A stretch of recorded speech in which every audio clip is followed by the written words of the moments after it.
Welcome to the podcast Killer Content with Emma and Anne, the weekly rundown for true crime fans who can't get enough of all things crim.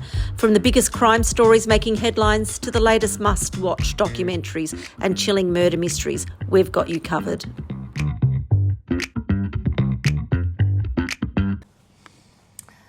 Welcome to this week's episode of Killer Content Podcast. You're with Emma and Anne. This week we're talking about the Erin Patterson appeal that's been lodged.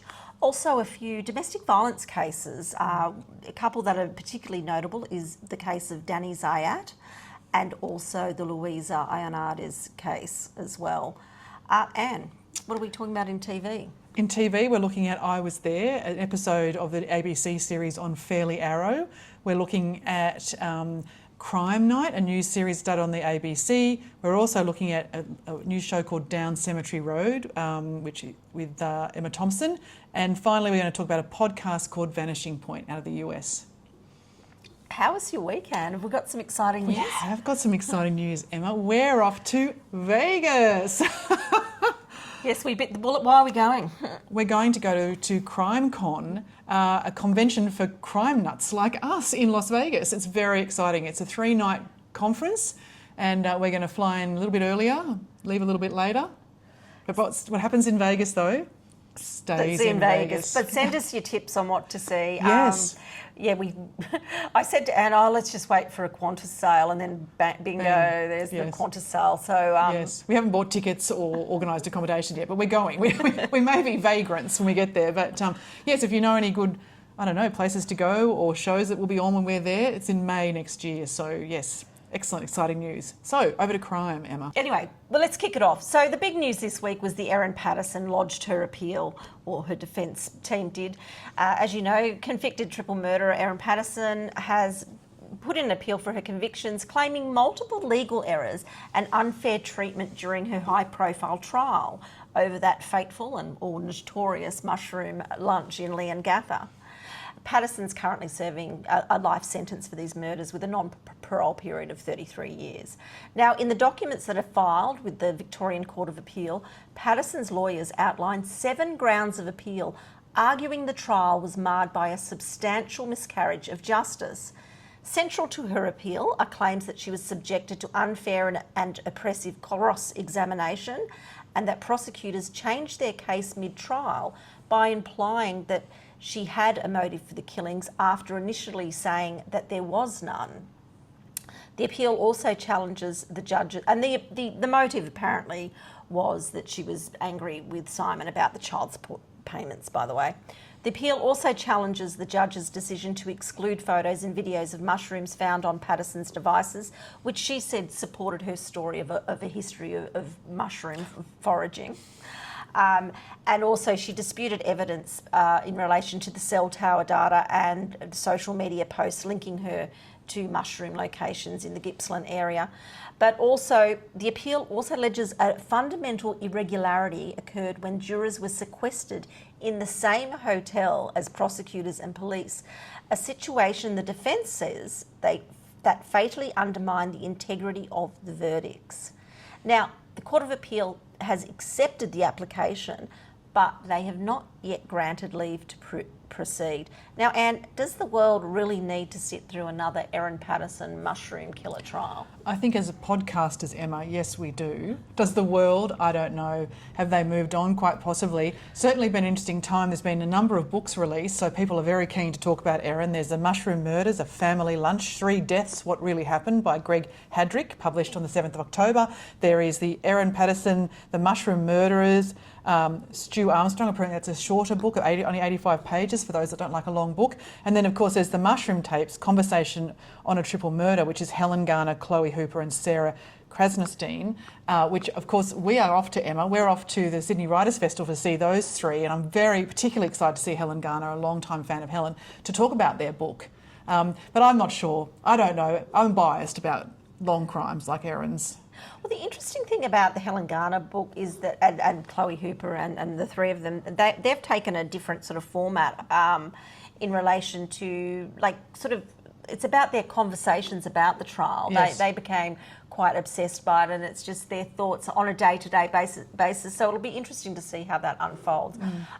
The other thing is, we are going, and we're contemplating vox-poxing. Oh, yes. Is that it? Vox-popping. People outside the town hall. So if you see us, please come and say hi, and please let us interview you about your thoughts about If you're going to be there, it'll be much easier for us to interview friends than strangers. It's our first time vox popping, so who knows how it will go.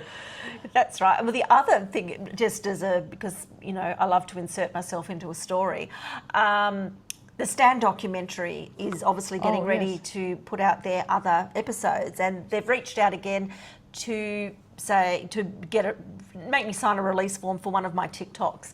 Now, I thought they were using another TikTok, and they sent me the link again, and I pressed on it, and I had to laugh. It's about the only one of my TikToks where I'm actually wearing makeup and my hair's done. All the rest I did when I was doing the mushroom trial. I did it from bed in my pajamas late at night. So I did laugh at that, and I thought, well, thank God for that. But I'll let you know if I do end up making it on the episode. Yeah, Erin is the gift that keeps on giving. So next up is this week in Australia, there was a lot of cases related to domestic violence. You know, people being arrested, women being killed, cases coming to fruition, and there was also some cold cases as well. In fact, there was so much that we can't even cover it all. Which is a dreadful state of affairs. Yeah, it is. And as I said to Anne, I said, I'm constantly on the media thing, and it's just like I've forgotten even some of the cases as we're sort of sitting here. There was just that much just washing over. But anyway, one of the very high-profile cases was the case of Danny Zayat, and he has been found guilty of murdering his former partner, Tatiana Dokhotaru, in her Liverpool apartment, following what prosecutors described as a volatile and deteriorating relationship. Now, after 3.5 days of deliberation, there was a majority jury of 11-1 delivered the verdict of guilty, and the court heard. For people who don't know this case, and it was covered sporadically by the media, actually. The whole case wasn't covered, unfortunately, because it was very interesting indeed. But what happened was the court heard at the time that Dokhotaru, 34, had made a frantic 000 call late one Friday night, telling the operator that her ex-partner, Danny, was trying to kill me and stealing my money. The call lasted 89 seconds before abruptly ending.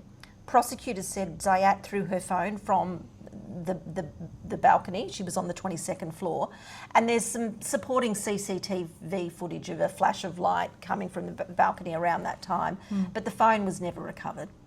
They found in post-mortem that Dokhotaru had died from blunt force head injuries caused by one or more blows and possibly combined with a fall.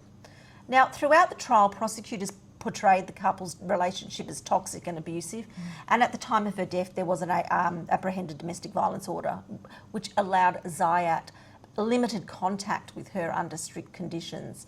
Now, obviously Zayat pleaded not guilty, and he's claimed that he left the apartment after the dispute and later returned to find her dead. Now, I've got to note, he returned the next day. Now, he tried to get into the apartment several times, and then he ended up gaining entry in the evening when a neighbour let him in, and that's when he found her dead and dialed 000. Now, she was found with a child as well. That child's details are in a media suppression order, but it was a very young child. Well, Channel 9 News on one of their things said it was a 3-year-old and it was a boy. So it's unknown what the relationship was between the child and Danny and Tanya, but I mean, I think we can sort of guess. But he suggested she had taken sleeping pills, and he'd also suggested she, did do a fair bit of drugs, and that she'd previously been depressed.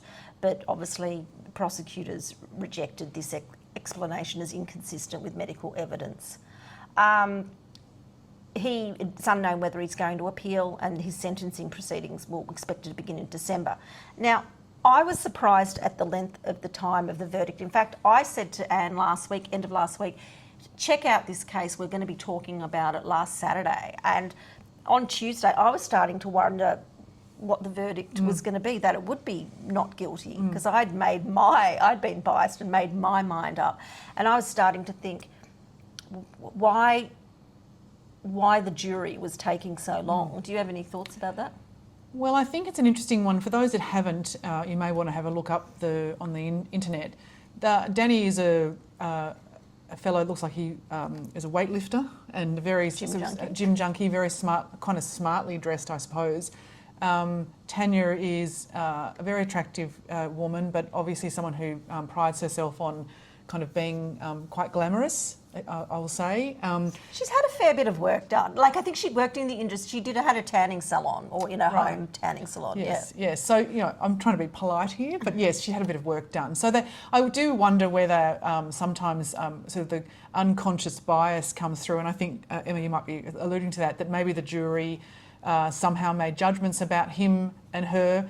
We'll never know, but it is one of those cases, and I think it's very tempting for all of us to make those sort of judgments about people who look a little bit like that. And clearly, though, the jury came back, was it 11-1, and found him guilty, so that is good. And I think, but yes, no, it does get one wondering about whether or not those kinds of first impressions for jurors and for all of us maybe affect these cases. And I definitely have to admit to my bias. I took one look at him and thought, oh, this guy's guilty. And that's not that, and that probably shows why they need, you know. That's why you're not on all the juries. Yeah. And obviously I didn't hear because media didn't cover it all the time. One of the interesting things was the jury was asking some sort of questions, and they couldn't come up with a unanimous guilty verdict, but when the judge instructed and said, I'll take a minority verdict of one, they came back within 10 minutes. So there was definitely one person who was holding out for, you know, as I said, there's been a lot of cases this week.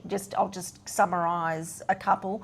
A woman was found dead from a gunshot wound in Cessnock. A child ran down the road to get help. Authorities came or were alerted. They found the body, and her partner, Christopher McLaughlin, was arrested at a sporting club car park nearby on the Saturday after they were tipped off by a member from a public, and he's been refused bail.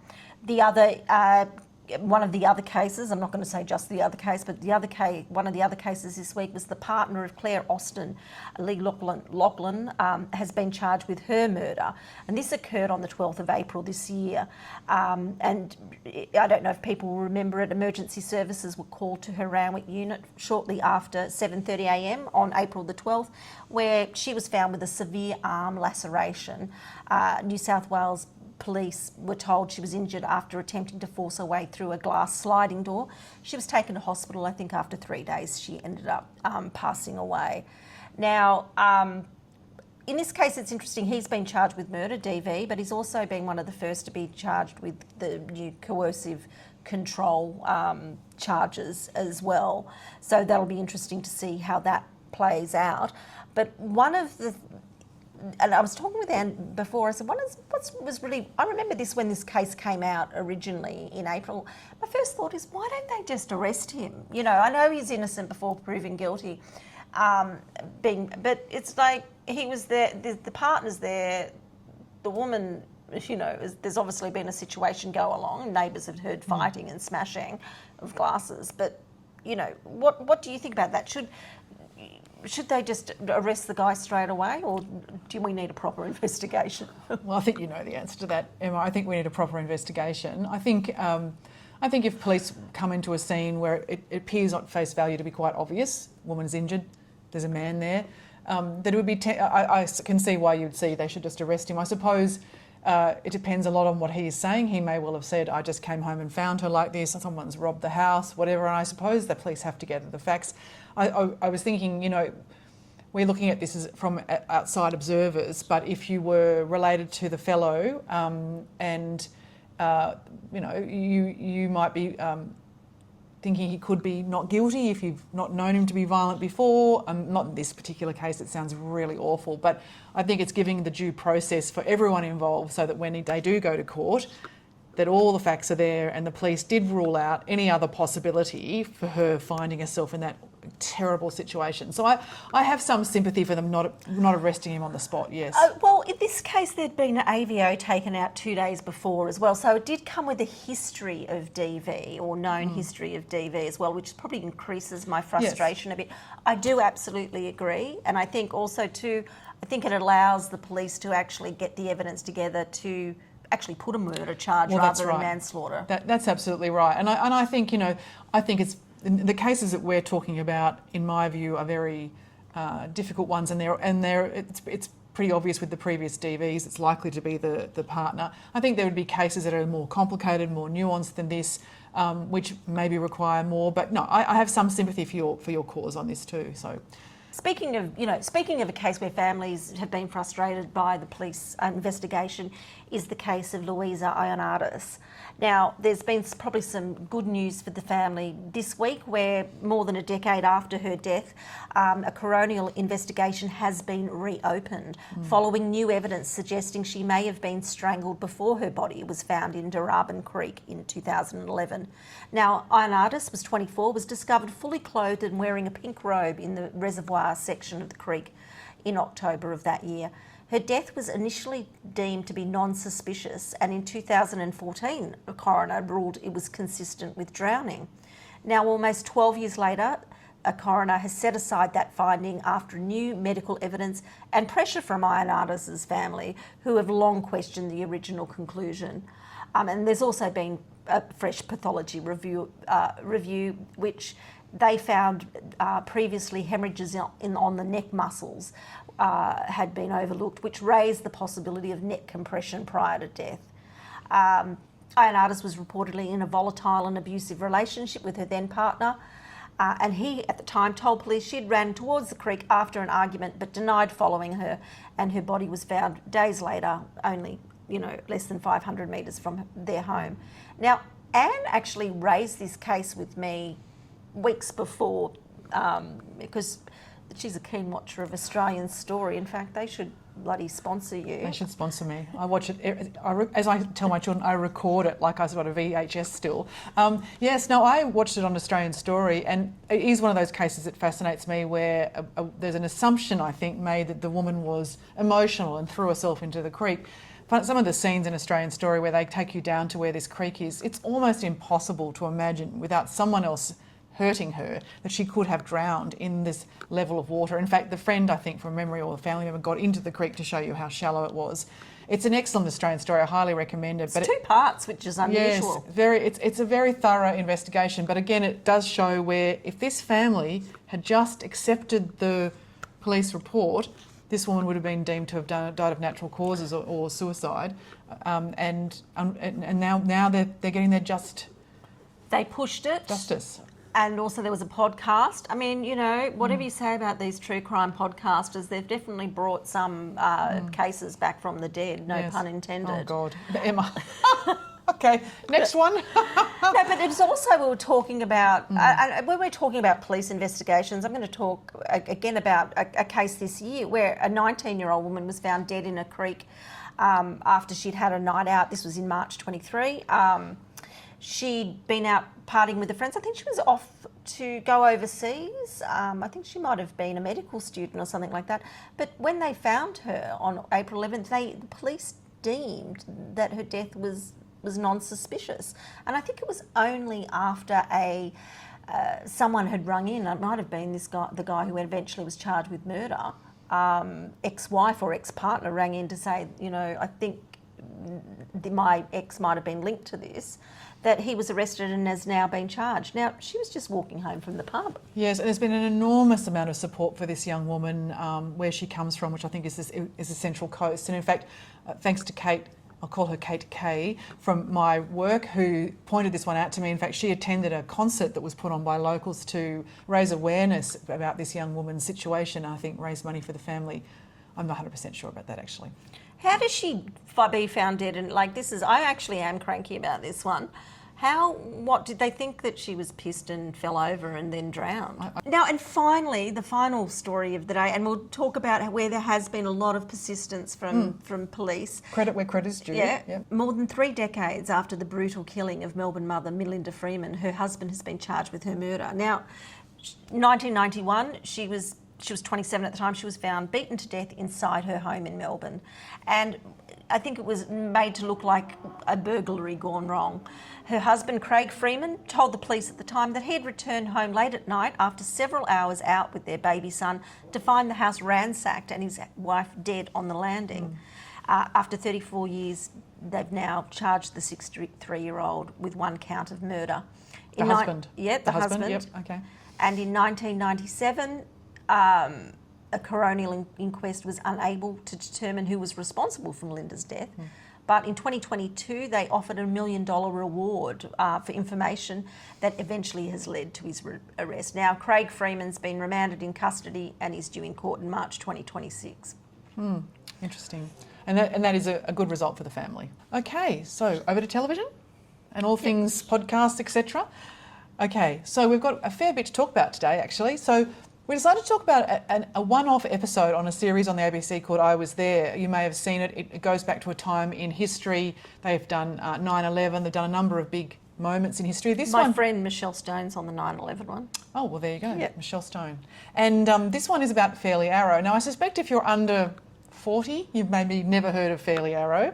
So in 1991, 27-year-old Gold Coast nightclub singer, an aspiring kind of singer, Fairlie Arrow claimed she was being stalked. Late night intrusions, she'd come in and find people someone had laid out her clothes for her dogs were fed, and she felt that the police weren't taking her seriously. So in some ways it does link to some of the other things we were talking about. However, frustrated that no one was taking her seriously, she managed to convince a friend or a colleague to help her concoct a plan where she gets kidnapped by force, and she disappears for a number of days. And when she's clever enough that she is kidnapped on a night where people were coming for dinner, and she was preparing dinner, and so they found her car, I think, with the door open and no one home. So triggered the concern. Eventually, she was found gagged and tied on the side of a road by a couple of young unsuspecting men who were interviewed for the show and are hilarious in my mind. But very early on, Emma, the police were a bit doubtful about her story. And this I Was There has Fairlie talking about her own situation, has the police, the media who ran the story at the time, and the people that found her, and the guy that helped her stage this whole thing, who's not very happy with her, and they've never spoken since. But when she was interviewed, a very late 2 a.m. interview after she'd been found, her behaviour was a little bit unnatural given how traumatised one would be if one had been kidnapped. So really started to, but it's a fascinating look. I highly recommend it. And she does kind of contemplate that maybe this was not the right thing to do, but she felt that she couldn't get the proper attention. She thought she was really at risk. She had a young child, I think, and she was married to a fellow in the Four Kinsmen who was a singing group at the time. Anyway, marriage failed. Friendship with the fellow who helped kidnap her is long gone, and she escaped to the US to avoid all the attention here. Oh, I did forget to mention the way she ended up, I don't know why I'm laughing at that, it's very serious, the way she ended up paying for all the legal bills, because she had to pay the police back the money it cost for them to do the search, was to do Playboy and I think it was anyway, she had to do some centerfolds, and it made a lot of cash, enough cash to pay off, and then she zipped off to the US where she's now a wildlife documentary maker with her son. So yes, Emma, what did you think of the Fairlie Arrow case and the story? Back to her being able to make money you have to pay off the expenses or her fines, so to speak. These days, if this had happened, she would have been able to make money out of being on a reality TV show or opening her OnlyFans page. We could have interviewed her on here. Yeah. So she would have, that's how she would have done. All I could think of when I was watching it, and I highly recommend watching this episode, was how dumb was she? She was a very attractive young lady, but how dumb, as it came out, how she got pinged, how when the police were investigating, she'd ordered room service in the hotel. There'd been all these missteps all the way through, like where quite a few people had actually were able to pinpoint where she was. Was she actually being stalked? And I do think maybe she thought she was. I'm not going to downplay that. But do you remember what happened afterwards? She wasn't stalked anymore. Remember? Yes, well, that's right. But it stopped. It stopped. The stalking. Sorry, I interrupted you. The stalking stopped as soon as she. That's sort of her. Well, at least her kidnapping resolved that. Yes. I think that when she was talking in the episode, she was talking about sort of how lonely she was. Her husband was away on tour. She was trapped at home with a young child. She was also an aspiring singer as well. There's actually some footage of that. So I think I think that there was a lot of wanting some attention to bring attention to herself, maybe for her husband, maybe on a wider scale. I do think they didn't realise how big the media Yes. attention was going to be, and I Yes. think they panicked a bit when they realised definitely that it panicked, had yeah. gone national. The whole show's fantastic, but worth a look. Next up is another ABC show which started this week called Crime Night, hosted by Julie Zemiro, one of my favourites, I have to say, and I'm off to see her at Rockwiz live, I think at the State Theatre in sometime in the next few weeks. This is a panel show looking at crime and different parts of crime, and so the episode that I watched, which was the first episode, they have all been uploaded, and I have started watching the second one, which is great if you like to binge. This episode examines how unreliable eyewitness testimony can be, and Emma and I have talked a bit about these things, and how memory and attention to detail and bias effect that we mentioned earlier, and what people see, what they remember, and how they reconstruct events. So how the show works is Julia Zemiro is the host, and she has a panel, 2 criminologists, one called Professor Danielle Reynald and Dr. David Bartlett. And there always will be 2 comedians. Now, this episode was Cecilia Piccola and Mel Buttle, both who I enjoy very much. And they act as kind of the lay audience and surrogates for the audience in the show. And the criminologists then explore some of the issues around memory, how it fades over time. I won't go through it all. It's quite enjoyable to watch. But they use quite a funny thing where both Cecilia and Mel, when they arrived at the ABC studios, were filmed unbeknownst to them, observing a little bit of a scuffle that occurs in the waiting area of the ABC, and then they test what they can recall, and it's a great instrument for comedy as well. But yeah, it's an interesting one. I think half an hour. A bit like our show, our podcast. It's quite easy to feel, to watch for half an hour. It's a bit funny, it's a bit serious, and I'm looking forward to watching the rest of the series. Did you pick out the guy? They have a lineup, and did you pick the guy out in the lineup?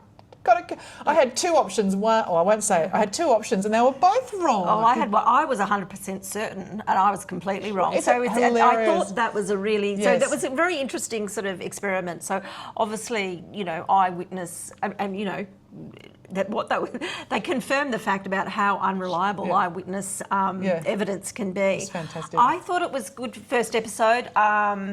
And I think it will get more and more momentum as it goes forward. The other thing I found really good is there was a lot of content in the 30 minutes, more than I expected. So very much, I think, for the TikTok sort of generation where the subjects get churned through very quickly, and there was some really interesting facts. Yeah, they were. The two criminologists are actually very interesting and quite learned, so that was good. So next is Down Cemetery Road. So this is an 8-episode British thriller series adapted from the novel of the same name by Mick Herron. For those of you who know this, Mick Herron is the author of Slow Horses, and there are some similarities in style here, definitely. The story kicks off when a house explodes in a quiet Oxford suburb. I have to say I am loving the filming of it in Oxford. And a young girl disappears from this explosion in the aftermath. A neighbour, Sarah Trafford, played by Ruth Wilson, who you'll be quite familiar with, I'm sure, if you watch a lot of British stories, becomes obsessed with finding out where this little girl goes. And she enlists a private investigator, but actually it's his wife, Zoe Boehm, who's also a private investigator, ends up taking up the case, and that's played by Emma Thompson. So what starts off as a missing child investigation starts to get a little bit more murky and complicated. And I won't spoil it for you, but it does make it a bit more interesting than just this explosion. I mentioned Emma Thompson and Ruth Wilson. It's an Apple TV production. It's a dramatic thriller, but it's got some sort of real elements of suburban Oxford life. I think it's very good. I think that Emma Thompson just gets better and better with age. She's a very strong lead, and I think if you love Slow Horses, you'll probably love it. What did you think, Emma? I thought it was excellent. Well, actually, I should say the first episode I was a bit, I felt the comedy there's a lot of comedy in it. Thought that it was a little bit forced, but it just suddenly I got into it, got to know the characters and their quirkiness, and it's excellent. And I've got to say, Slow Horses is probably in my top 5 most favourite TV series ever. So I'm a big fan of the Mike Harrow writing. And you do say there's similarities between Slow Horses and this show, and it's about the flawed characters, that there's... Yes, they're very much flawed. Yeah, and that's what's interesting, that there's some aspects of the characters that are, I don't know, not likeable or just human in a sense. And look, for those that don't know who Mark Harrow is, it's because his name's Mick Herron. Oh. So she's a big fan of Mick Herron. I just wanted to clarify those that are Googling Mark Harrow right now. Anyway.